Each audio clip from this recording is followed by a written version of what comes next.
അതേ പ്രിയരെ, പൗലോസ് തിരിച്ചറിഞ്ഞു, കഷ്ടതയെക്കാളും ബുദ്ധിമുട്ടിനേക്കാളും ഞെരുക്കത്തെക്കാളും എല്ലാം വലുത് പൗലോസിനെ മുന്നോട്ട് നയിക്കുന്ന ആ ക്രിസ്തുവിൻ്റെ അസാധാരണമായ ശക്തിയാണ്.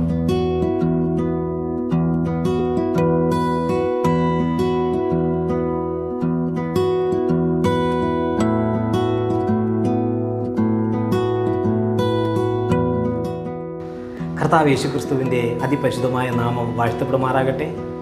അപ്പോസ്തലനായ പൗലോസ് കൊരിന്ത്യർ ലേഖനത്തിലൂടെ ഇപ്രകാരം പറയുന്നു: അത് എന്നെ വിട്ട് നീങ്ങേണ്ടതിന് ഞാൻ 3 വട്ടം കർത്താവിനോട് അപേക്ഷിച്ചു. കർത്താവിൻ്റെ മറുപടി, എൻ്റെ കൃപ നിനക്ക് മതി, എൻ്റെ ശക്തി ബലഹീനതയിൽ തികഞ്ഞു വരുന്നു.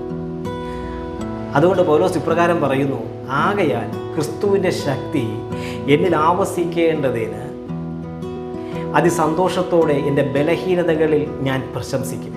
അതുകൊണ്ട് ക്രിസ്തുവിന് വേണ്ടി കയ്യേറ്റം, ഉപദ്രവം, ഞെരുക്കം, ബലഹീനത, ബുദ്ധിമുട്ട് ഇവയൊക്കെയും സഹിക്കുവാൻ ഞാൻ ഇഷ്ടപ്പെടുന്നു. അതെ, ആരും ഇഷ്ടപ്പെടാത്തതും ആരും ആഗ്രഹിക്കാത്തതുമായ കാര്യം പൗലോസ് ഇഷ്ടപ്പെടുകയാണ്. കാരണം ക്രിസ്തുവിൻ്റെ ശക്തി പൗലോസിൻ്റെ ഉള്ളിൽ വസിക്കണമെങ്കിൽ ഇതൊക്കെയും സഹിച്ച് മുന്നോട്ട് യാത്ര ചെയ്യണം. പ്രാർത്ഥനയ്ക്ക് ആഗ്രഹിച്ച ഉത്തരം ലഭിക്കാതെ വരുമ്പോൾ പലരും ദൈവത്തോട് പരിഭവങ്ങൾ പറയുന്നവരാണ്. അതെ, പക്ഷേ ഇവിടെ പൗലോസ് പറയുന്നു, എൻ്റെ ബലഹീനതകളിൽ ഞാൻ പ്രശംസിക്കും. ക്രിസ്തുവിൻ്റെ ശക്തി എന്നിൽ ആവസിക്കേണ്ടതിന് ഇതൊക്കെ ഞാൻ സഹിക്കും.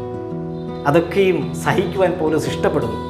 അതെ, ഈ കാലഘട്ടത്തിലും ക്രിസ്തുവിന് വേണ്ടി പലതും സഹിച്ചും പലതും ക്ഷമിച്ചും ദൈവരാജ്യത്തിന് വേണ്ടി നമുക്ക് മുന്നോട്ട് യാത്ര ചെയ്യാം. ദൈവം സഹായിക്കട്ടെ. God bless you.